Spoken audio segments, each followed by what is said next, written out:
खुदा से होता है वो खुदा की बातें सुनता है, तुम इसलिए नहीं सुनते कि खुदा से नहीं हो।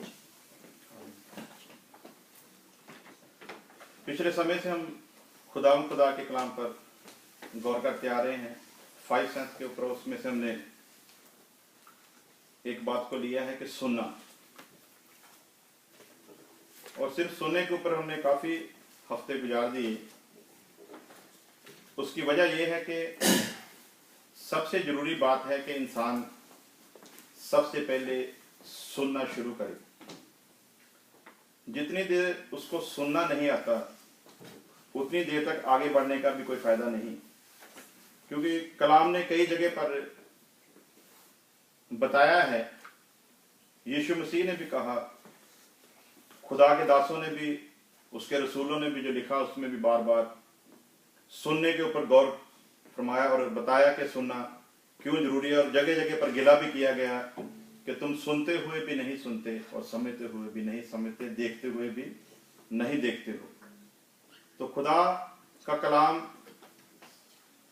हमें यह समझाना चाहता है कि हम उसकी बात को सुने, क्योंकि जब सुनते हैं तभी हमारे अंदर एक ईमान पैदा होता है, एक विश्वास आता है। और फिर सुनी हुई बातों को जब हम अपने जीवन में ग्रहण करते हैं, उन्हें अपना लेते हैं, तो वो सुनी हुई बातें ही हमको एक हौसला देती हैं, और वो हौसला हमारे विश्वास को और ज्यादा बढ़ाता है और हम खुदा की कुदरत को देखते हैं। हालेलुया।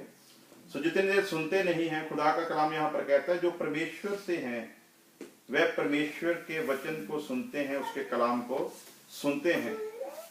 तुम इसलिए नहीं सुनते क्योंकि परमेश्वर से नहीं हो। खुदा का कलाम साफ यहाँ पर बताता है, जो परमेश्वर से है, जो परमेश्वर की ओर से है, वो परमेश्वर की बातों को सुनता है। साफ पहचान बता दी गई।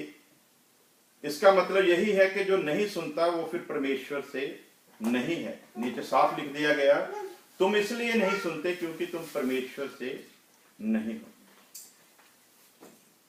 और आज हमने इन्हीं बातों को लेकर थोड़ा गौर करना है। हम पढ़ेंगे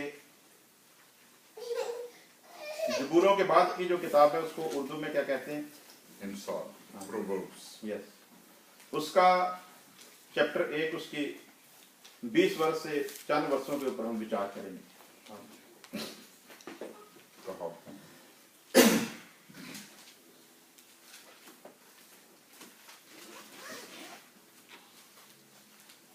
फर्स्ट चैप्टर 20 वर्ष।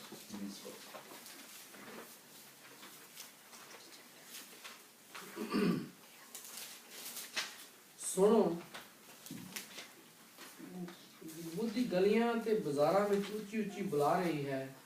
ਉਹ ਨਗਰ ਦੇ ਫਾਟਕਾਂ ਕੋਲ ਅਤੇ ਜਿੱਥੇ ਕਿਤੇ ਵੀ ਲੋਕ ਇਕੱਠੇ ਹੁੰਦੇ ਹਨ, ਉਹ ਉਹਨਾਂ ਨੂੰ ਇਸ ਤਰ੍ਹਾਂ ਬੁਲਾਉਂਦੀ ਹੈ, ਮੂਰਖ ਲੋਕੋ, ਤੁਸੀਂ ਕਦੋਂ ਤੱਕ ਮੂਰਖ ਬਣੇ ਰਹੋਗੇ? ਤੁਸੀਂ ਕਦੋਂ ਤੱਕ ਬੁੱਧੀ ਨੂੰ ਤੁੱਛ ਜਾਣਦੇ ਰਹੋਗੇ? ਤੁਸੀਂ ਮੇਰੀ ਤਾੜਨਾ ਉੱਤੇ ਧਿਆਨ ਦੇਵੋ ਤਾਂ ਮੈਂ ਤੁਹਾਨੂੰ ਆਪਣੀ ਸਮਝ ਦਾ ਆਤਮਾ ਦੇਵਾਂਗੀ ਅਤੇ ਤੁਹਾਡੇ ਉੱਤੇ ਆਪਣੇ ਸ਼ਬਦਾਂ ਦਾ ਭੇਦ ਪ੍ਰਗਟ ਕਰਾਂਗੀ। ਮੈਂ ਤੁਹਾਨੂੰ ਬੁਲਾਇਆ ਅਤੇ ਤੁਹਾਨੂੰ ਸੱਦਾ ਦਿੱਤਾ, ਪਰ ਤੁਸੀਂ ਮੇਰੀ ਨਾ ਸੁਣੀ ਅਤੇ ਨਾ ਹੀ ਮੇਰੀ ਕੋਈ ਪਰਵਾਹ ਕੀਤੀ। ਤੁਸੀਂ ਮੇਰੀ ਸਲਾਹ ਨਾ ਮੰਨੀ ਅਤੇ ਨਾ ਹੀ ਮੇਰੀ ਤਾੜਨਾ ਦੀ ਪਰਵਾਹ ਕੀਤੀ ਹੈ। ਇਸ ਲਈ ਮੈਂ ਵੀ ਤੁਹਾਡੇ ਦੁੱਖ ਸਮੇਂ ਤੁਹਾਡੇ ਉੱਤੇ ਹੱਸਾਂਗੀ ਅਤੇ ਜਦੋਂ ਤੁਹਾਡੇ ਉੱਤੇ ਬਿਪਤਾ ਆ ਪਵੇਗੀ ਤਾਂ ਮੈਂ ਤੁਹਾਨੂੰ ਠੱਠੇ ਕਰਾਂਗੀ। ਇਹ ਬਿਪਤਾ ਤੁਹਾਡੇ ਉੱਤੇ ਤੂਫਾਨ ਵਾਂਗ ਆਵੇਗੀ ਅਤੇ ਤੁਹਾਡੇ ਤੇ ਦੁੱਖਾਂ ਦਾ ਪਹਾੜ ਟੁੱਟ ਪਵੇਗਾ। ਤਦ ਤੁਸੀਂ ਪੀੜਾ ਤੇ ਦੁੱਖ ਨਾਲ ਭਰ ਜਾਵੋਗੇ। ਹਾਂਜੀ, ਤਦ ਉਸ ਵੇਲੇ ਤੁਸੀਂ ਮੈਨੂੰ ਬੁਲਾਵੋਗੇ ਪਰ ਮੈਂ ਕੋਈ ਉੱਤਰ ਨਹੀਂ ਦੇਵਾਂਗੀ। ਤੁਸੀਂ ਮੈਨੂੰ ਲੱਭੋਗੇ ਪਰ ਮੈਂ ਤੁਹਾਨੂੰ ਨਹੀਂ ਮਿਲਾਂਗੀ, ਕਿਉਂਕਿ ਤੁਸੀਂ ਕਦੀ ਵੀ ਬੁੱਧੀ ਦੀ ਪਰਵਾਹ ਨਹੀਂ ਕੀਤੀ ਅਤੇ ਪ੍ਰਭੂ ਦਾ ਡਰ ਨਹੀਂ ਮੰਨਿਆ ਹੈ। ਤੁਸੀਂ ਕਦੀ ਵੀ ਮੇਰੀ ਸਲਾਹ ਨਾ ਮੰਨੀ ਅਤੇ ਮੇਰੀ ਤਾੜਨਾ ਦੀ ਪਰਵਾਹ ਨਾ ਕੀਤੀ। ਤਦ ਤੁਸੀਂ ਆਪਣੇ ਕੀਤੇ ਦਾ ਬਦਲਾ ਪਾਵੋਗੇ ਤੇ ਆਪਣੀਆਂ ਹੀ ਚਾਲਾਂ ਵਿੱਚ ਫਸ ਜਾਵੋਗੇ। ਅਨੁਭਵ ਰਹਿਤ ਲੋਕ ਮਾਰੇ ਗਏ ਕਿਉਂਕਿ ਉਹਨਾਂ ਬੁੱਧੀ ਨੂੰ ਸਵੀਕਾਰ ਨਾ ਕੀਤਾ, ਅਤੇ ਮੂਰਖ ਇਸ ਲਈ ਨਾਸ਼ ਹੋ ਗਏ ਕਿਉਂਕਿ ਉਹਨਾਂ ਬੁੱਧੀ ਦੀ ਕੋਈ ਪਰਵਾਹ ਨਾ ਕੀਤੀ। ਪਰ ਜੋ ਮਨੁੱਖ ਮੇਰੀ ਸੁਣੇਗਾ ਉਹ ਸੁਰੱਖਿਅਤ ਰਹੇਗਾ, ਉਹ ਪੂਰੇ ਆਰਾਮ ਨਾਲ रहेगा तो उस विपता का डर ना रह ना सकेगी। आमीन। परंतु जो मेरी सुनेगा वह निडर बसा रहेगा और बेखटके सुख से रहेगा। हालेलुया। और पंजाबी च लिखा है जो मेरी सुनदा है वो सुख नाल वसेगा अते बला तो निरभय होके शांति दे नाल रहेगा। हालेलुया। हम इस जगह पर भी देखते हैं कि खुदा का कलाम सुलेमान के जरिए क्या बता रहा है। खुदा ने जो विजडम हमें दिया है, जो हमें रखा है, उसके जरिए से खुदा अपनी बुद्धि के द्वारा हमसे बात करता है और जो उसने विजडम हमें दिया वो हमें क्या क्या फरमाता है और कैसे कैसे वो हमसे गिला करता है, उसके बारे में हमने यहाँ पर पढ़ा है। और यहाँ पर एक खास बात है, उसकी 24 वर्ष हम पढ़ेंगे फिर हिंदी में। मैंने तो पुकारा परंतु तुमने इनकार किया और मैंने हाथ फैलाया परंतु किसी ने ध्यान नहीं दिया। हालेलुया। आज हम देखते हैं संसार में खुदा ने अपने दासों को दुनिया के शोर तक अपना कलाम देकर भेजा है और वो लोगों को बचाना चाहते हैं। इस कलाम के द्वारा लोगों को समझाना चाहते हैं कि परमेश्वर की क्या योजना है हमारे लिए, लेकिन इंसान सुनता है पर फिर वो बेसुना कर देता है और फिर अपनी शरीरिक कामनाओं में चला जाता है। इसीलिए गलातियों के खत में लिखा है कि आत्मा जो है वो शरीर के विरुद्ध है और शरीर जो है वो आत्मा के विरुद्ध है। और अब आज हमने इसी बात पर विचार करना है, जो शरीर है वो आत्मा के विरुद्ध है और आत्मा शरीर के विरुद्ध है। खुदा के कलाम ने तो हमें बता दिया है कि ये दोनों एक दूसरे के खिलाफ काम करते हैं, परंतु अब हमने विचार करना है कि हम किसकी बात को ज्यादा सुनते हैं।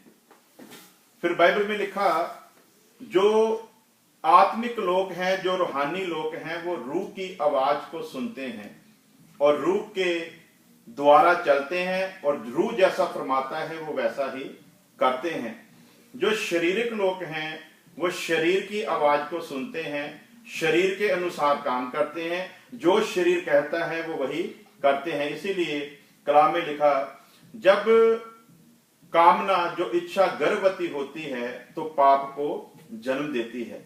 जब हम शरीर की सुनते हैं, जब हमारे अंदर इच्छा डिजायर जो है वो पैदा होती है, वहां पर खास बात जो लिखी गई वो ये है कि कामना जब गर्भवती होती है तो पाप को जन्म देती है और जब पाप की पूजा की जाती है तो वो मौत को जन्म देता है।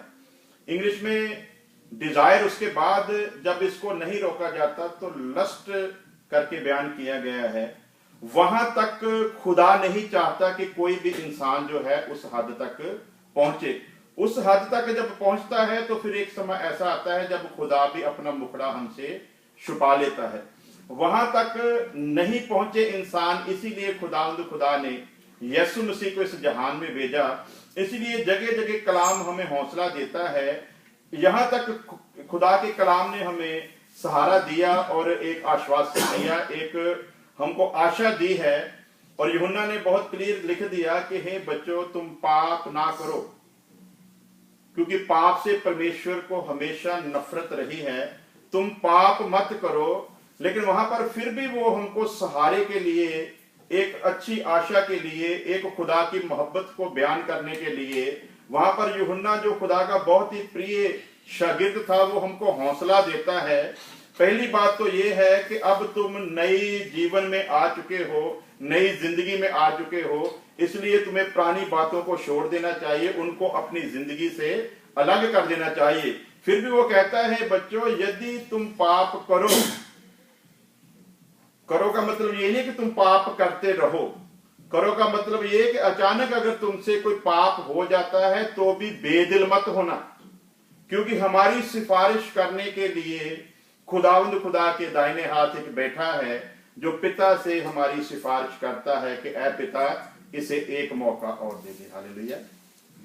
यीशु मसीह ने एक उदाहरण बताई कि एक इंसान ने बाग लगाया था और वहां पर वो 3 वर्ष तक जाता रहा और एक पेड़ ऐसा था जो फल नहीं देता था। वो जाता रहा और अंत में उसने ऑर्डर कर दिया कि इस पेड़ को काट दिया जाए। इसलिए काट दिया जाए क्योंकि ये फल नहीं दे रहा और इसने एक जगह को भी रोक रखा है।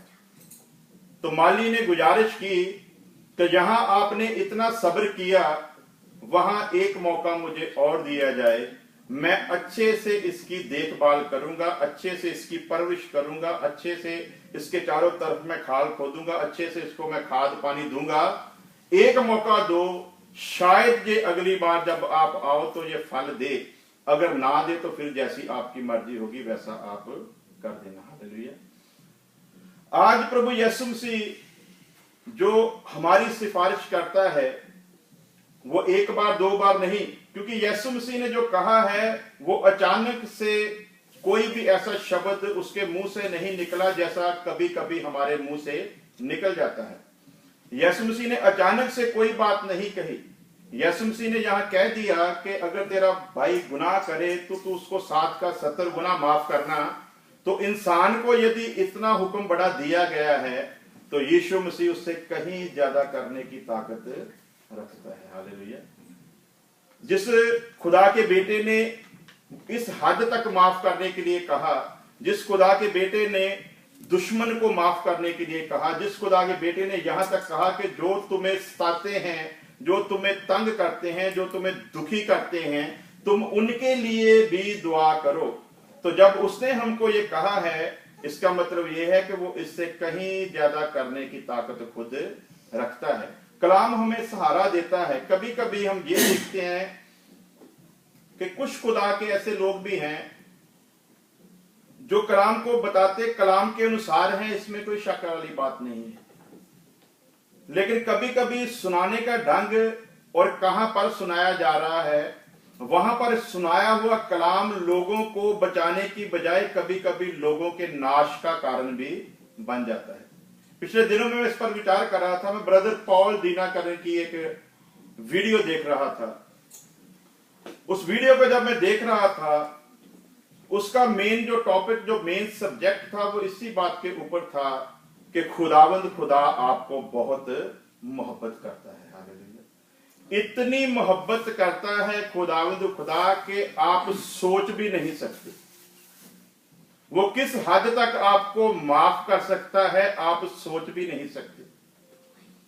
उसकी क्या योजना है आपके प्रति आप सोच नहीं सकते, कल्पना भी नहीं कर सकते। तो उसका मेन जो सब्जेक्ट था वो यही था कि वो जो कलाम सुना रहा था खुदा का, उसके जरिए वो इंसान को एक हौसला दे रहा है।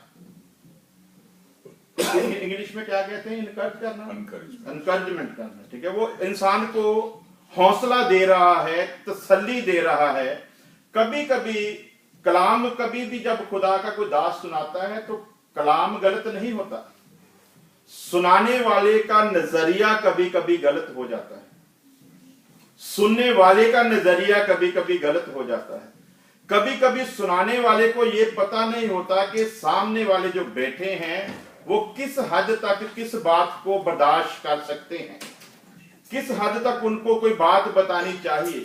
खुदावंद खुदा का कलाम मोहब्बत के बारे में बताता है और हमको हौसला देता है कि खुदा हमको बहुत मोहब्बत करता है।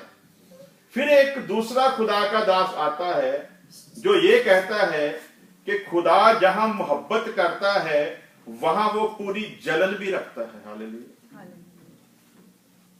अब जो खुदा का दास सुना रहा है कि खुदावंद खुदा जलन रखने वाला खुदा है, तो गलत बात वो भी नहीं बता रहा।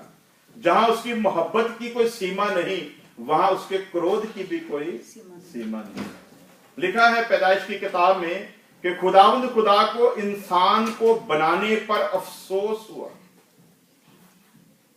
हर बात को बनाया, लिखा अच्छा है, हर बात को बनाया, लिखा अच्छा है। अंत में फिर उसने कहा आदम अकेला रहे ये अच्छा नहीं है। फिर उसके लिए औरत को बनाया, फिर उनको कहा, उनको आशीष दी, सब कुछ हुआ। लेकिन जब उनका गुनाह बढ़ना शुरू हुआ तो खुदावंद खुदा ने कहा मुझे इंसान को बनाने पर अफसोस है, मैं उसको नाश कर दूंगा, उसको मिटा दूंगा। खुदा मिटाने वाला भी है, खुदा जलन रखने वाला भी है। खुदा पाप से नफरत करता था, नफरत करता है और नफरत करता रहेगा। जहां खुदा है वहां कोई पाप ठहर नहीं सकता। इसलिए खुदावंद खुदा का कलाम जब हम सुनते हैं तो हमें ध्यान रखना चाहिए।